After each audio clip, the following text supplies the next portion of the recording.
VB, here's my suggestion for you. A shoe throwing contest. We can have some sort of prize or, you know, something like that. Ted Daniel wants a shoe throwing contest where people just get to whip them at us. That doesn't seem very sporting. You gotta, I mean, just getting the shoe off my foot I'm losing about 7 to 12 seconds right there. The Secret Service's reaction time wasn't great.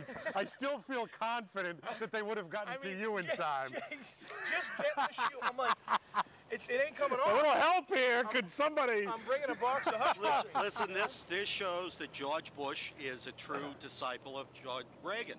When Reagan unfortunately was shot, remember when he came to, his reaction was, "I should have ducked." Well, George Bush took a lesson there. That's it. Peter Catches, the Boston Phoenix, Cosmo Macero, Vanilla Associates. There the head is. We will talk about Shoegate in just a second.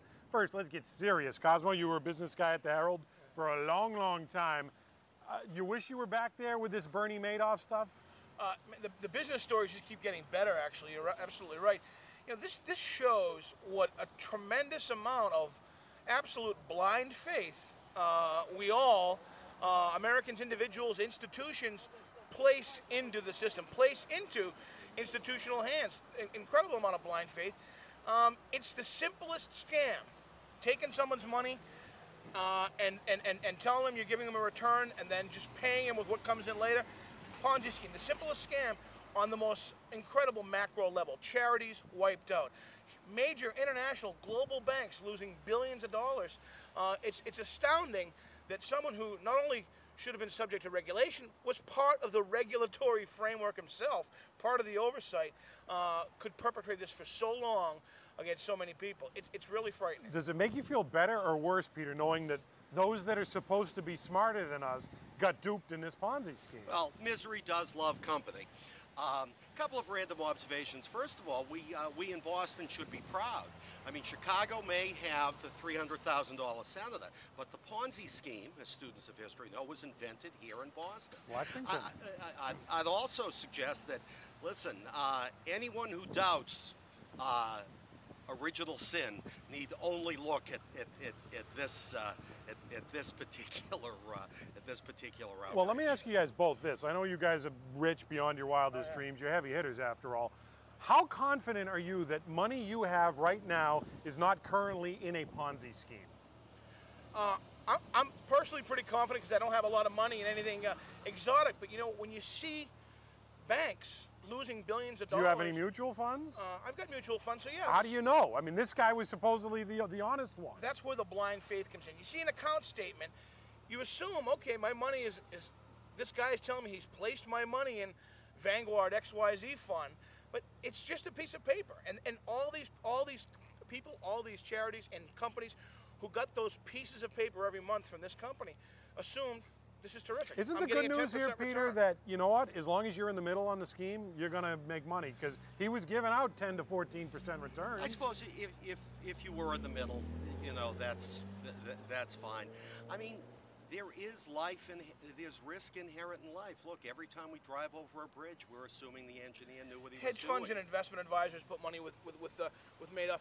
You know, in terms of making yourself feel better, next time some guy at a cocktail party is talking about his portfolio, and you feel like, gee, I don't really know what I'm talking about, chances are you're doing fine, because this could happen to anybody. Simple lesson: if it's too good to be true, it's too good to be true. This wasn't. This was okay true, though. He didn't oversell it. Let's talk about the shoe thrower, because we got to get to this gentleman.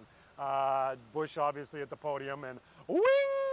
And then a second wing by the head, and now we're hearing that at best the guy's going to get 2 years, or at worst, at best he's only going to get fined, and he's going to be a hero in Iraq. What's your take on this? On stateside, I mean, that's assault, you know. With assault with a shot foot, or with an unfooted shot, I guess, right? Get up there at Beacon Hill. We need a new law: assault with an unfooted shot. Yeah. Don't think it hit the president, so I guess that's not assault and battery. I think it is an illustration of the breath of freedom that now reigns.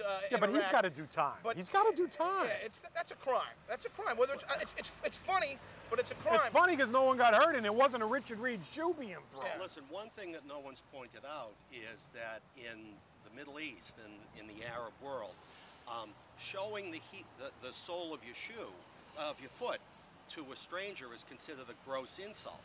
Throwing a shoe at someone would be an even grosser insult.